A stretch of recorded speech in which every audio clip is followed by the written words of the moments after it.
Hey, welcome back everyone. It is now February 11th of 2021, and ever since the very end of The Mandalorian Season 2, a lot of fans have been very much excited about what's to come from Mandalorian Season 3, the Ahsoka Series, the Kenobi TV show, and more. Now, we do have a visitor here today. We have Roxy back again, as some of you guys out there like to call her Empress Pugpatine for jokes. Just know that if you guys do hear paws clanking in the background, that is actually just her walking around for the time being. Now, I'm sure that a lot of you guys out there are very well aware and very much in tune with what has happened to Gina Carano, being fired from the Mandalorian series and from the entirety of the mandoverse. Now, the mandoverse by John and Dave is a big deal. It consists of over a dozen Star Wars projects. Pretty much almost every project is going to interconnect with each other to make up this new miniature universe, if you will, on Disney+.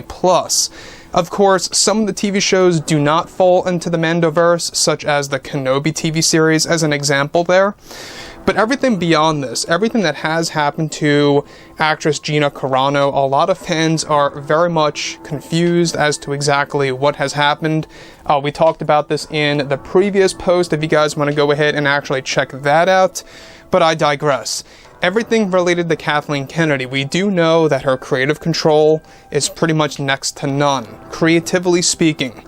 You know, she's only involved with Star Wars The Acolyte, and that is it, which is good news, by the way, because it tells us that John and Dave, as well as George, are going to give us authentic material moving ahead. I know a lot of fans out there are very fed up with Star Wars right now about what happened to Carano just yesterday.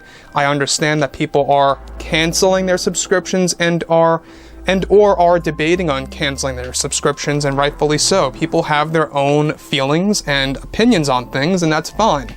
People can do exactly whatever they want. However, when we look at everything related to John and Dave, I don't believe that this entire situation even makes a dent into exactly how this new universe is going to be handled moving forward. Now, what's really intriguing about this is Kathleen Kennedy's stance on the Carano situation. Now that The Mandalorian Season 3 is in the works and is going through some changes, of course, Disney and Lucasfilm are still determined in developing a successful Star Wars universe moving ahead.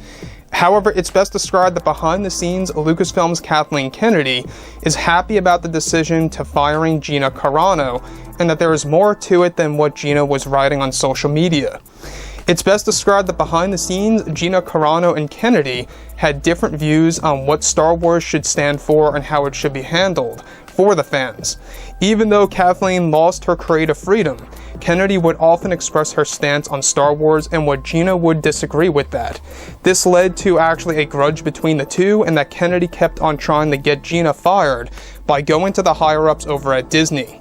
It's also described that Kathleen Kennedy has wanted to get rid of Gina for a long time now, and of course, and never agreed with Jon Favreau hiring her for the Mandalorian series back then. Kennedy is very pleased with the decision of Gina Carano getting fired and supports the decision on all angles, and felt that Gina was a risk to damage to the overall Star Wars brand. Now let me just stop right there for a second here of how Kennedy believes that Gina was a risk to damaging the Star Wars brand because of what she was writing on social media. I said this before in my last post. Everybody has their own opinion. Nobody has to agree or disagree on certain things. You know, everybody can make up their own mind on certain things.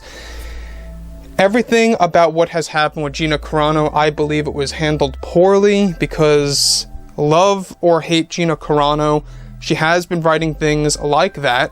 If you love or hate those type of posts, she's been writing things like that for a very long time. I'm still very confused as to why they did this at last minute.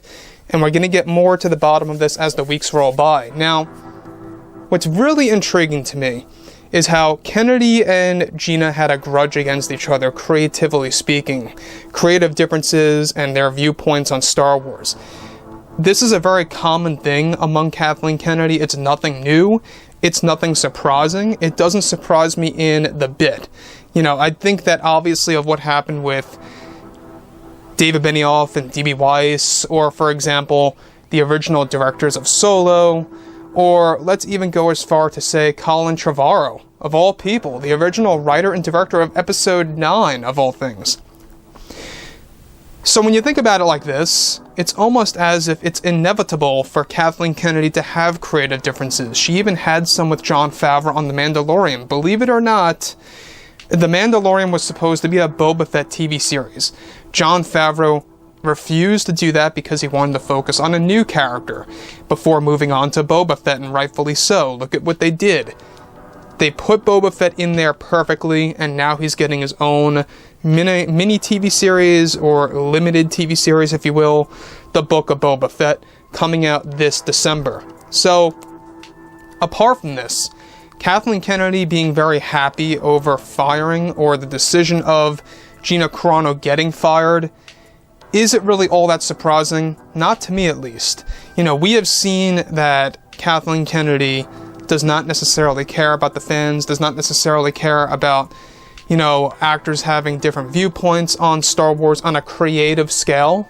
Behind the scenes, on a creative scale, we're talking about. At the end of the day, Kathleen Kennedy is very agenda-driven. The Acolyte is going to prove this again with Leslie Headland. Even that show, there are creative differences. Can you believe that? Even that show, there are creative differences between Kathleen Kennedy and Leslie Headland, of all people. Leslie Headland, mind you, is almost like Kathleen Kennedy, approaching these major agendas and focusing less on story and character development, just to speak. Now, the other thing about this, I don't believe that anybody should ever be proud of somebody getting fired unless it's destroying a franchise. Did Gina Carano, as an actress, ever negatively impact the Star Wars universe on a creative scale? I don't believe so. You know, say what you will about what she posts on social media. I understand some of you guys out there dislike that or agree with that. Of course, everybody has their own takes on that. But looking into the creative aspects of things, did Gina Carano ever have a major negative impact on the story in a creative scale? No. You know, if anything, obviously it was all Kathleen Kennedy, and that's a fact. She has had a major impact on how Star Wars has been handled the past couple of years. So, like I've said before in the past, I think that obviously this is not going to make a huge dent into George, John, and Dave's plan about the Star Wars universe and exactly what they're aiming to do for this new universe for the fans. I think it's only going to create a little bit of a problem for the mandoverse temporarily before they move on and get things done correctly. Of course, it's going to have a little bit of an impact on the writing phase, you know, the scripts, pre-production, if you will, for Rangers of the New Republic and more. And that's also going to be a very mysterious thing moving ahead, you know, because Rangers was actually going to star Cara Dune, was going to star Gina Carano. She was going to be one of the mains.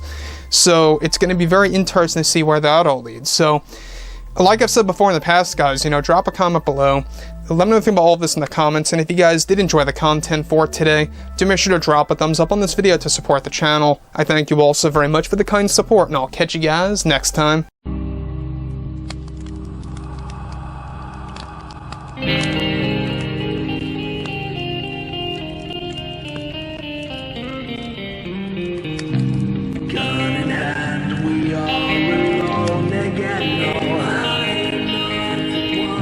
From night to moon, we hear them moans again.